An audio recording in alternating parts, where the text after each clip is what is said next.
नमस्कार दोस्तों, स्वागत है आपका हमारे इस अगले वीडियो में।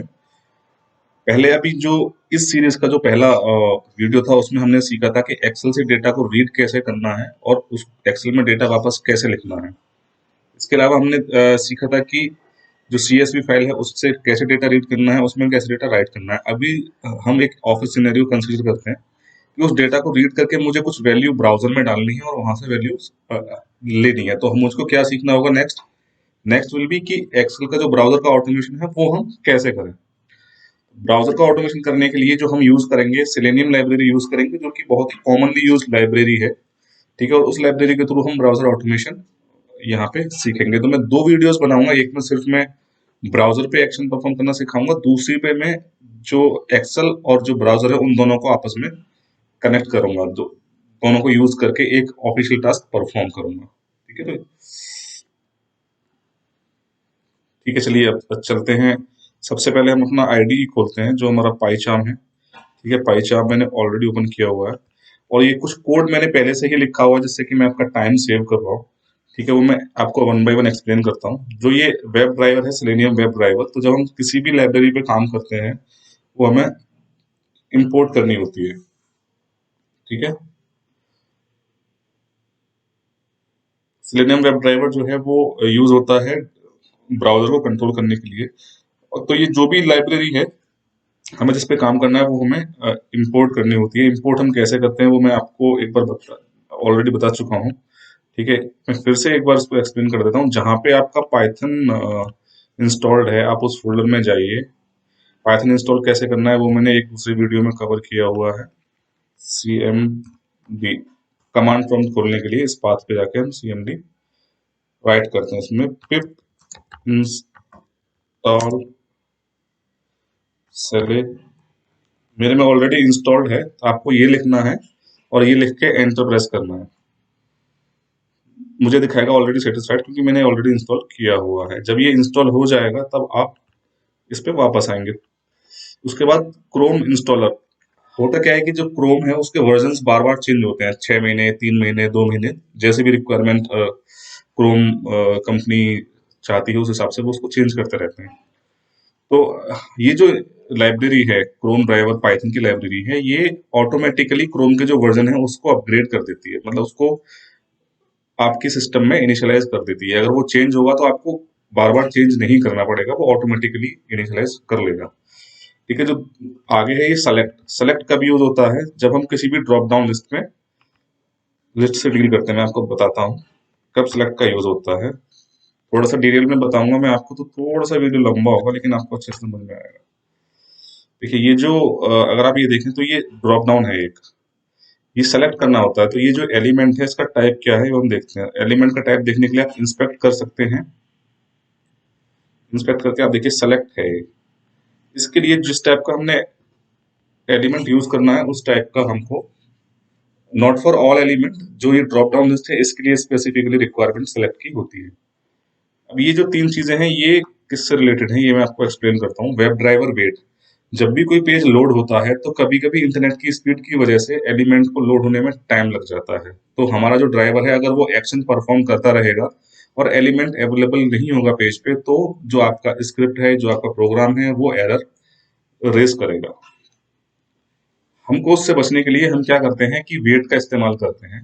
ठीक है, वेट के जो वेट है वो उससे क्या होगा कि वो एलिमेंट का वेट करेगा जो ड्राइवर है, और जब तक एक्शन परफॉर्म नहीं करेगा तब तक एक कंडीशन, जो एक कंडीशन है वो मैट नहीं हो जाती। कंडीशंस कैसे यूज करते हैं वो मैं अभी आपको नीचे दिखाने वाला हूँ। आपको शायद इस लाइन में आप देख भी सकते हैं डायरेक्टली अगर आप रेफर करना चाहते हैं तो मैंने क्या लिखा है कि एलिमेंट टू बी क्लिकेबल। ठीक है, एलिमेंट जब क्लिकेबल हो तभी वो आगे टास्क को परफॉर्म करे, जब तक वेट करे। ठीक है, एलिमेंट का कैसे पता चलेगा कौन से एलिमेंट का वेट करना है? तो ये बाई जो यूज हुआ है, देखिए आप बाई वहां देख रहे हैं, बाई आप यहाँ पे भी देख रहे हैं। एक्स पाथ से पता चलेगा। अब एक्स पाथ हमको कहाँ है? हमने एलिमेंट का एक्स पाथ यहाँ पे लिया हुआ है। तो मैं वापस उस पर जाता हूँ। ठीक है, तो ये आई थिंक लाइब्रेरीज और ये फंक्शंस आपको समझ में आ गए होंगे। अब मैं इस पार्ट को मिनिमाइज कर देता हूँ जिससे आपको स्क्रीन पे अच्छे से दिखाई दे। मुझे लगता है कि अगर आप मोबाइल पे भी देखेंगे तो फॉन्ट साइज मैंने आराम से बढ़ा लिया हुआ है, मोबाइल पे भी आपको क्लियरली दिखाई देगा।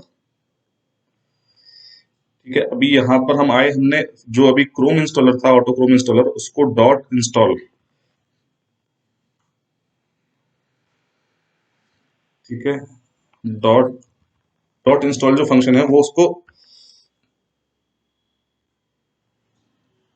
मतलब auto driver installer for latest version of Chrome, वो ऑटोमेटिकली चेक कर लेगा लेटेस्ट वर्जन है या नहीं है और उसके हिसाब से ड्राइवर को अपडेट कर देगा। उसके बाद हमें क्रोम में कुछ ऑप्शंस जोड़ने हैं, जैसे मान के चलिए कि आप फुल स्क्रीन स्टार्ट करना चाहते हैं या आप जो ऊपर का मेन्यू है वो नहीं चाहते हैं, तो वो ऑप्शंस में आता है। तो web driver dot Chrome options जो क्लास है, ठीक है, आप उसमें आपको कुछ पैरामीटर्स पास करने होते हैं। तो हमने जो पहला ऑप्शन लिया है, ऑप्शन डॉट एड आर्ग्यूमेंट करके, वो हम क्या चाहते हैं, उसको स्टार्ट मैक्सिमाइज करना चाहते हैं। आप यहाँ पे जूम भी डाल सकते हैं और भी बहुत सारी प्रॉपर्टीज होती हैं क्रोम ब्राउजर के, वो डाल सकते हैं। ठीक है, अब जो ऑप्शंस हैं आप आपको यहाँ पास करने होते हैं, क्योंकि जो ड्राइवर आप क्रिएट कर रहे हैं वो यहाँ से कर रहे हैं, इसलिए आपको ऑप्शंस यहाँ पे पास करने होंगे। ठीक है, अभी चलिए जो हमारी जो साइट है जिसपे हमको काम करना है वो हम एक बार फिर से व्यू कर लेते हैं। ये साइट है, इस पे हमको काम करना है। इसमें क्या होता है, आपको इसमें से कोई भी ऑप्शन सिलेक्ट करना होता है। सिलेक्ट करने के बाद यहाँ पे एक अमाउंट डालना पड़ेगा। आप देखिए ये नीचे जो वैल्यूज हैं ये चेंज हो रही है। हम क्या करेंगे कि ये सेलेक्ट करेंगे क्वार्टरली, उसके बाद उसमें वैल्यू पास करेंगे और इस वैल्यू को हम मैसेज बॉक्स में शो कराएंगे। चलिए वापस चलते हैं स्क्रिप्ट की तरफ। ठीक है, अभी मैंने ये जो ड्राइवर डॉट गेट, ये क्या करता है, ये ब्राउजर को ओपन करता है पेज यहाँ तक। उसके बाद फिर हमने ये जो नेक्स्ट है वो हमको एलिमेंट आइडेंटिफाई करना है, जिसका हमको वेट करना है। हम क्यों वेट कर रहे हैं, जैसे देखिए पेज जब लोड होता है तो अगर मैं इस एलिमेंट का वेट करूंगा तो इसका मतलब पेज अच्छे से लोड हो चुका है। देखिए थोड़ा सा टाइम लगता है ना स्पीड की वजह से, तो इसके लिए हमने सेफर साइड उसको रखा हुआ है। अब एलिमेंट को हम कैसे आइडेंटिफाई करते हैं, उसके क्या क्या तरीके हैं। तो सबसे पहले जो तरीका है वो है आईडी, नेम, ये सारे ऑप्शंस आप एलिमेंट में देख सकते हैं। आप कंट्रोल शिफ्ट आई करके भी ये विंडो ओपन कर सकते हैं, जो अभी अभी मैंने ओपन किया है। और अगर आप इस व्यू में कंफर्टेबल नहीं है तो आप यहाँ से व्यू भी चेंज कर सकते हैं। या आप व्यू चेंज करने के लिए ये जो ऑप्शंस हैं, यहाँ ऑप्शंस पे जाइए, क्लिक करिए और यहाँ से चेंज कर लीजिए। ठीक है, अभी जब मैंने इस पर राइट क्लिक कर रहा हूँ तो यही एलिमेंट पे फोकस मेरा ऑटोमेटिकली जो सिस्टम है वो करेगा। आप ये देखिए ये एलिमेंट फोकस हो रहे हैं। तो एक तो तरीका है नेम के थ्रू और आईडी के थ्रू, और एक तरीका है एक्स पाथ के थ्रू। जहां पे भी हमको ये लगता है कि आईडी और नेम फिक्स नहीं रहते हैं, उस पे हम एक्स पाथ को यूज कर सकते हैं। लेकिन यहाँ पे आईडी फिक्स है, तो मैं क्या करता हूँ कि हाँ, मैंने यहाँ पे एक्स पाथ यूज किया है। ठीक है, एक्स पाथ आप चाहें तो क्रोम में आसान होता है स्टेबल एलिमेंट का, यहाँ पे कॉपी करिए, यहाँ से एक्स पाथ आप इसका ले सकते हैं। लेकिन जो एलिमेंट का जो वैल्यूज है वो चेंज होता है बार बार, उसमें आपको ये ढूंढना होगा कि कौन सा वैल्यू उसका फिक्स है, तभी आप उसका एक स्टेबल एक्स पाथ, याद रखिएगा स्टेबल एक्स पाथ का मतलब जो चेंज नहीं होगा, या चेंज होगा भी तो जो एलिमेंट का वैल्यू आपने एक्स पाथ में लिया है वो चेंज नहीं होना चाहिए, तो ही आपका प्रोग्राम हमेशा के लिए अच्छा वर्क करेगा। ये एक्स पाथ को मैंने यहाँ पे इसके अंदर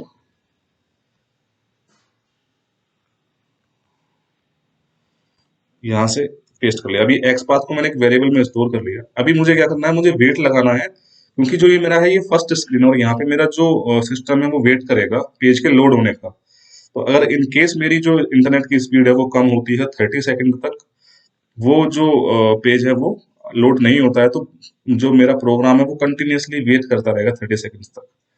तो वेब ड्राइवर वेट, आप ये जो पूरा लाइन है आप ये लिख सकते हैं। ईसी मीन्स एक्सपेक्टेड कंडीशन, कौन सी वो कंडीशन है जिसके लिए आप वेट करना चाहते हैं। ठीक है, तो ईसी यहाँ पे मैंने क्यों लिखा, क्योंकि मैंने इसका जो नेम था वो शॉर्ट कर दिया था, ऊपर आप देखेंगे, ये देखिए। तो जो ये एज का मतलब होता है कि आप किसी भी चीज के नेम को शॉर्ट कर सकते हैं, क्योंकि ये बहुत लंबा नेम है, हम वो नाम यूज करेंगे तो बहुत अनकंफर्टेबल रहेगा, तो इसलिए यहाँ पे हमने ईसी करके यहाँ पे पास किया। इसलिए हमने उस ईसी का जो यूज किया है, यहाँ तक हम वेट करेंगे, लेकिन किस एलिमेंट का वेट करेंगे, जो इस एक्स पाथ के थ्रू आइडेंटिफाई होगा। ये देखिए एक्स पाथ यहाँ पे। कोई भी क्वेरी हो आप मुझे कमेंट में डालिए, मैं आपसे कनेक्ट करके आपको आंसर करूंगा। ठीक है, अभी जो एलिमेंट है, अब मैं आपको जो सेलेक्ट का एग्जांपल दिया था, सेलेक्ट अभी हमारा जो एलिमेंट का एक्स पाथ है सिलेक्ट का, वो यही एक्स पाथ है, सेम सेम ही एक्स पाथ हमने वेट के लिए भी यूज किया है। अब हमको एक एलिमेंट क्रिएट करना है, तो हमने एलिमेंट क्रिएट किया, element drop down list DDL period, हमने यूज किया सेलेक्ट का। मैं ये लाइन फिर से एक बार कर देता हूँ। जो सेलेक्ट हमने ऊपर लिया हुआ था, एक बार फिर से मैं आपको दिखाऊंगा, क्योंकि मैं चाहता हूँ आपको अच्छे से समझ में आए। देखिए ये सेलेक्ट हमने इसीलिए इंपोर्ट किया था क्योंकि हमको उसकी यहाँ पे रिक्वायरमेंट थी ड्रॉप डाउन लिस्ट को हैंडल करने के लिए। SE सेलेक्ट, अब आपको एलिमेंट बताना पड़ेगा कि कौन सा एलिमेंट आप सेलेक्ट बता रहे हैं। ठीक है, तो driver dot find element by x path, और हमारा सिलेक्ट का एक्स पाथ ये है।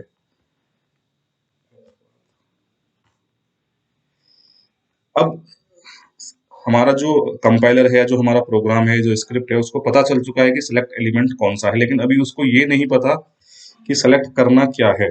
उसके लिए हमने क्या किया है कि select period dot select by visible text, तो जो भी टेक्स्ट है उसके थ्रू हम सेलेक्ट करना चाहते हैं, क्वार्टरली हम उसको सेलेक्ट कराना चाहते हैं। अभी हम इस प्रोग्राम को, यहाँ तक मैंने जो पहले ही कोड लिखा हुआ था वो मैंने समझा दिया है आपको। अभी इतना हम रन करके देखते हैं कि ये स्क्रिप्ट क्या रिजल्ट देती है हमको।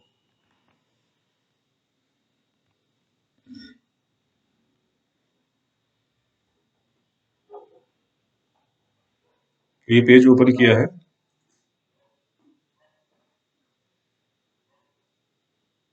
ये क्वार्टरली यहाँ पे सेलेक्ट हो गया। जो डिफॉल्ट वैल्यू है, मैं देखिए रिफ्रेश करता हूँ उसको, जो डिफॉल्ट वैल्यू है वो मंथली है, लेकिन उसने क्वार्टरली यहाँ पे सेलेक्ट कर लिया था जो हमारा स्क्रिप्ट है उसके थ्रू। अभी जो नेक्स्ट स्टेप है वो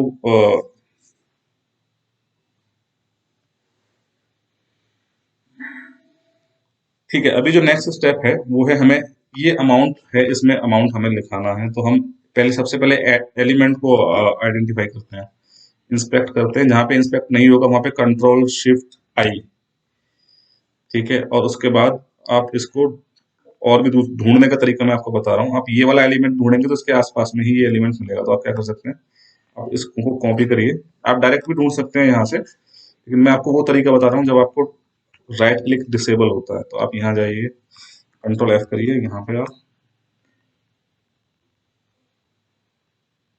आप यहाँ पे पहुंच गए। ठीक है, ये एलिमेंट आपका है। आप इसके आसपास जब आप नीचे कर्सर लेके जाएंगे तो आपको ये एलिमेंट भी मिल जाएगा। देखिए अभी एलिमेंट का कर्सर है वो जो वहां पे है। अब हम इसको, जो आईडी है वो BI है। अभी हम ये देखते हैं कि ये चेंज आईडी BI चेंज होती है या नहीं होती है। ठीक है,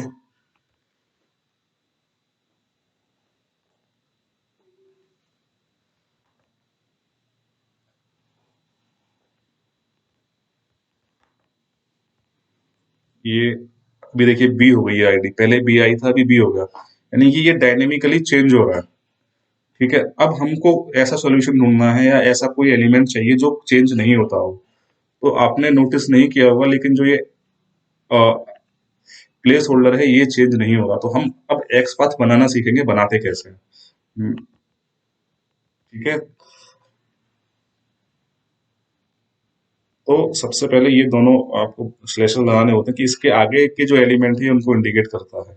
इसके बाद कोई भी स्टार जो इंडिकेट करता है, इसको वाइल्ड कार्ड बोलते हैं बेसिकली। और जो वाइल्ड कार्ड है इसके बीच में कुछ भी हो, फिर हम एक स्क्वायर ब्रैकेट देते हैं, और हम जिस एलिमेंट के थ्रू या जिस वैल्यू के थ्रू आइडेंटिफाई करना चाहते हैं वो वैल्यू हम इसमें। तो ये जो प्लेस होल्डर आप देख रहे हैं, ये प्लेस होल्डर जो है, थोड़ा सा इसको जूम कर देता हूँ जिससे आपको अच्छा दिखे।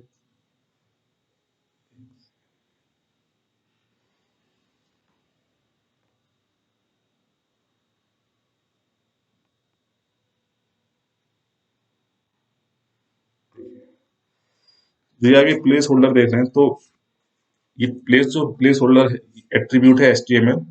ठीक है, और ये उसकी वैल्यू है। तो हम एक्सपाथ कैसे बनाते हैं, ये हमने यहाँ पे एक स्क्वायर ब्रैकेट बनाया, और उसके बाद हम एलिमेंट का नाम देना चाहते हैं, और उसके बाद उस एलिमेंट की वैल्यू जहाँ पे ये हो प्लेस होल्डर, उसी को आइडेंटिफाई ये करे। अब ये जब थोड़ा सा आप ये देखिए ब्रैकेट्स के अंदर जो सिंगल कोट्स हैं उनके अंदर मैं ये लिख रहा हूँ, तो आप ये देखेंगे कि इसने राइट एलिमेंट को टारगेट किया है।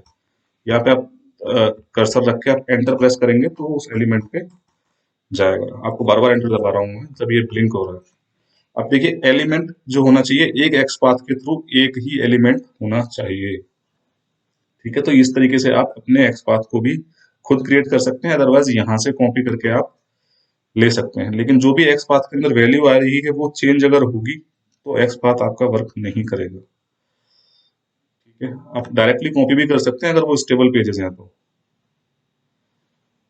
ठीक है, लेकिन यहाँ पे डायरेक्ट जो पहला एलिमेंट है उसमें मैंने डायरेक्ट लिया हुआ है, वो अच्छे से वर्क भी। तो चलिए ये एक्स पाथ हम कॉपी करते हैं पहले।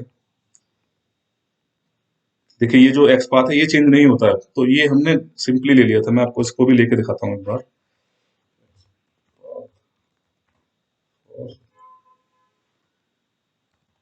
हाँ, तो ये एक्स पाथ को हमने, ये स्लेसेस में क्यों एरर शो कर रहा है, क्योंकि यहाँ पे अंदर भी सिंगल स्लेसेस लगे हुए हैं और बाहर भी हमने वही यूज किए हैं। तो जब भी अंदर सिंगल स्लेसेस हैं हमको बाहर डबल स्लेसेस यूज करना है, अदरवाइज आप सिंगल भी यूज कर सकते हैं।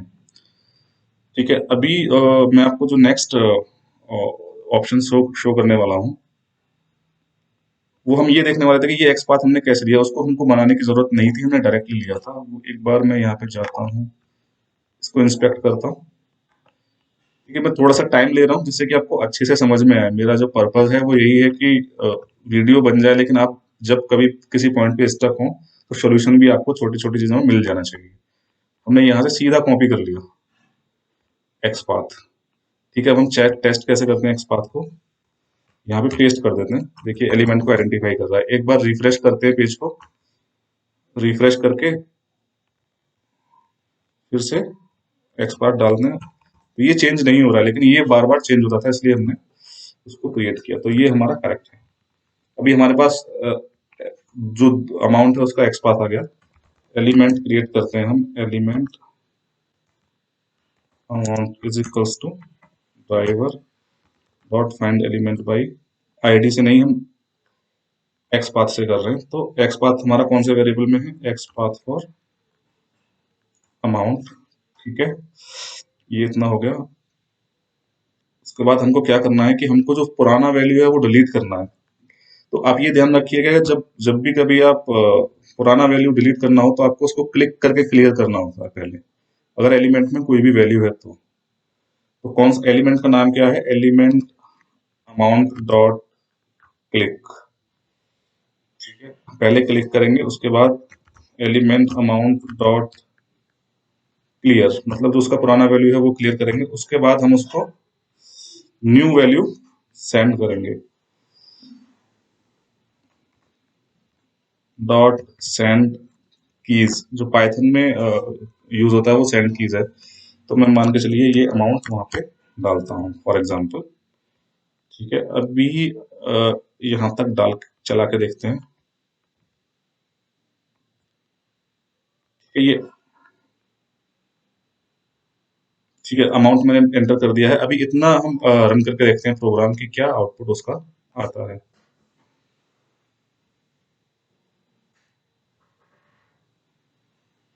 थोड़ा स्पीड का ध्यान रखिएगा। देखिए जो वैल्यू मैंने अंदर लिखाई थी वही वैल्यू यहाँ पे एंटर हो चुकी है।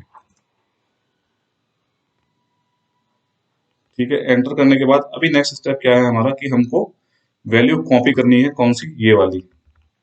और उसको मैं एक अभी मैसेज बॉक्स में दिखाऊंगा। बाद में जब हम नेक्स्ट वीडियोस करेंगे तो उसमें हम एक्सेल के साथ बहुत सारी वैल्यूज हम यहाँ डालेंगे, और उन हर एक वैल्यू के अगेंस्ट जो भी वैल्यू यहाँ पे आती है वो वैल्यू हम वापस एक्सेल में लिखाएंगे। वो मेरा नेक्स्ट वीडियो होगा। अभी के लिए मैं सिर्फ इसको कॉपी करके एक मैसेज बॉक्स में पॉपअप कराऊंगा। तो चलिए इंस्पेक्ट करते हैं इस एलिमेंट को। ठीक है, ये एलिमेंट यहाँ पे देखिए कोई आईडी नहीं है इसका। ठीक है, तो हमको सिर्फ एक्स पाथ ही इसका लेना होगा।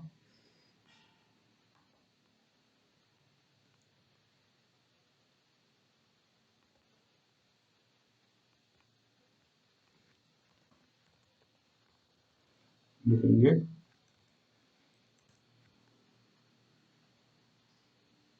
Element don't go to my, मेरी स्पेलिंग्स पे आप मत जाइएगा। मेरा जो मेन फोकस है वो कॉन्सेप्ट के ऊपर है, मेच्योरिटी अमाउंट। मैं ये देखिए, पहले मैं क्या करता था, आपको वेरिएबल में मैं एक्स पाथ लेता था, इस बार मैं डायरेक्ट लूंगा, जिससे आपको ये कॉन्सेप्ट भी समझ में आ जाएगा। Dot find element by x path, मैं सीधा एक्स पाथ यहीं पे पास कर देता हूँ। ठीक है, अब इस एलिमेंट की हमें टेक्स्ट वैल्यू लेनी है, value of method is equals to text. ठीक है, उसके बाद मैं पहले इसको प्रिंट करा लेता हूँ। देखिए अभी देखते हैं क्या आउटपुट आता है।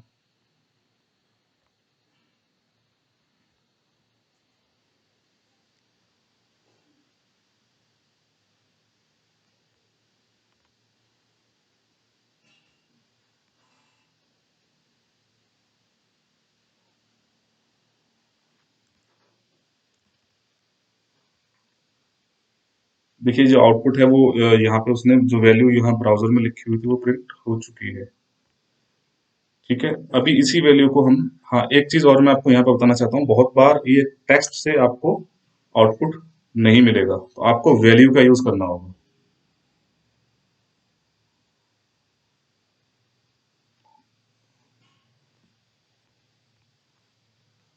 चलिए वैल्यू का यूज कैसे करते हैं वो भी हम देख लेते हैं। इस लाइन को मैं कमेंट कर देता हूँ, एक और दूसरी लाइन पे मैं जाके इसको अनकमेंट करता हूँ। ठीक है, डॉट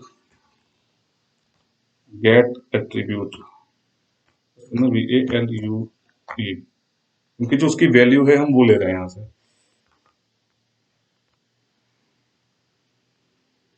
अब देखिए फिर से रन करते हैं,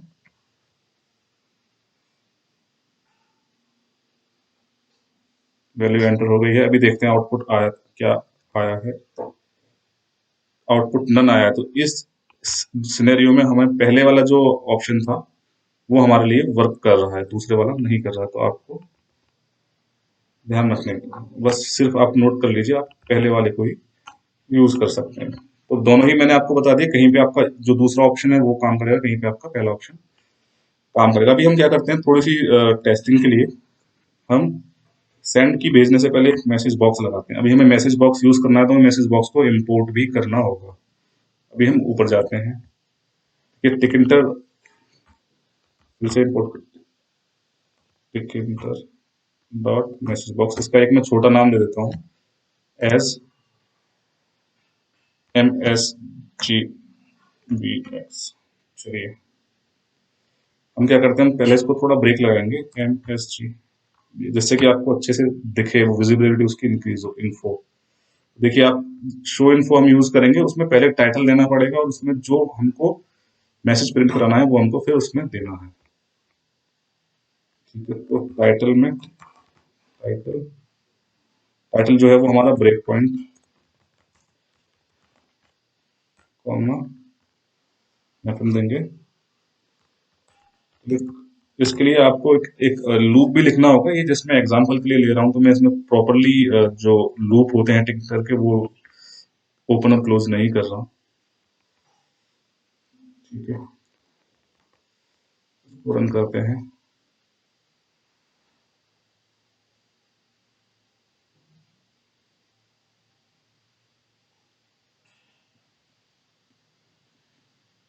देखिए जैसे ही मैं ओके करूंगा उसके बाद अभी ये वैल्यू यहाँ पे नहीं है। देखिए अभी जब मैं, देखिए जो मैसेज बॉक्स है कभी कभी हिडन भी होगा, आप इस साइड में आइकन देखेंगे, आइकन देख के अभी आप देखेंगे तो ये ब्लैंक है। जैसे ही मैं इसको ओके करूंगा तो यहाँ पे वो वैल्यू को राइट कर देगा। ठीक है, तो ये वैल्यू उसने राइट कर दी है। चलिए अभी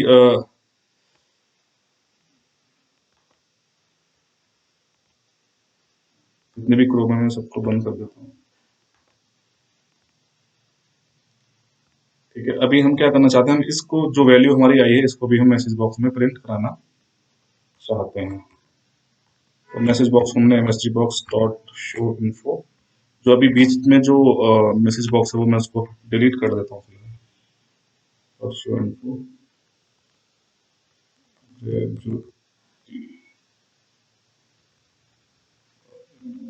अमाउंट, जो अमाउंट है मेरा वो किस वैल्यू में है, वो इस वैल्यू में, तो हम इसी वैल्यू को हम लोग यहाँ पे पास कर देते हैं, तो वो वहां से पिक ऑटोमेटिकली कंपाइलर कर लेगा। तो देखिए चला के देखते हैं, ये देखिए रन कर दिया मैंने स्क्रिप्ट।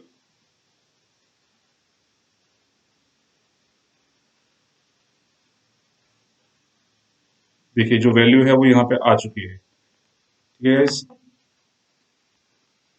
और सेम मैंने प्रिंट भी कराया हुआ, तो वो प्रिंट भी हो रही है। तो आई थिंक आपको प्रोग्राम समझ में आया होगा। छोटा था, लेकिन मैंने इसमें ज़्यादा से ज़्यादा चीज़ें कवर करने की कोशिश की है जो एक सिंपल ऑटोमेशन के लिए रिक्वायर्ड है। बाकी जैसे जैसे आप काम करेंगे वैसे वैसे चीज़ें आपको क्लियर होंगी।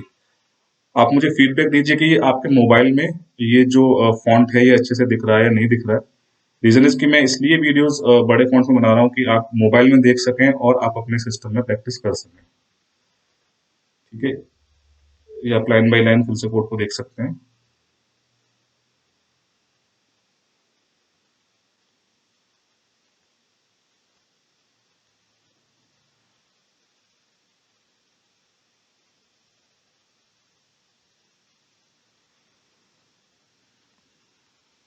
ठीक है दोस्तों, तो इसके बाद जो मेरे वीडियोस आएंगे मैं उसमें एक्सेल से वैल्यू रीड करके ब्राउजर में डालूंगा और ब्राउजर से वापस लेके मैं एक्सेल में उसको नोट कराऊंगा।